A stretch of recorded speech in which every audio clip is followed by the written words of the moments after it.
Welcome to जो मेरे बेट farming Pakistan. हमारे यहिया भाई लाहौर से, और इसने स्टॉक भेजा हुआ है जिसमें एक पेयर अंगोरा है।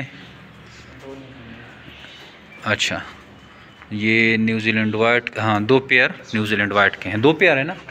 सबका वजन पूरा है, इनको भी पेमेंट ऑनलाइन करते हैं। आप भी इस तरह की एग्रीमेंट करें। जो मेरे बेट फार्म पाकिस्तान और एशिया को सबसे बड़ी कंपनी है जो आपको खरगोश देकर 25 साल तक इनके बच्चे खरीदती है।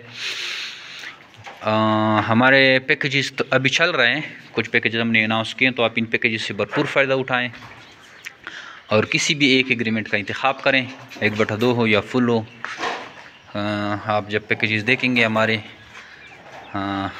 फेसबुक ग्रुप पे, तो उसमें कोई भी पैकेज चूज़ करें और इस तरह के आसान कारोबार का आगाज़ करें। नहायत ही आसान और मुनाफा बख्श कारोबार है। आपको एक शेड का एक व्यू दिखा दूँ। ये देखिए पूरा शेड है, इस तरह के कई सारे शेड हैं, नीचे भी हैं हमारे शेड। ये 5 मंजिला बिल्डिंग है, इसमें इस तरह के शेड हैं। और ये पाकिस्तान के हर कोने से हमारे पास 1 और 2 को खरगोश आते हैं, क्योंकि सबके साथ हमारा एग्रीमेंट है। और इनको हम पेमेंट ऑनलाइन करते हैं, जो ख़ुद लाते हैं उसको कैश पेमेंट करते हैं।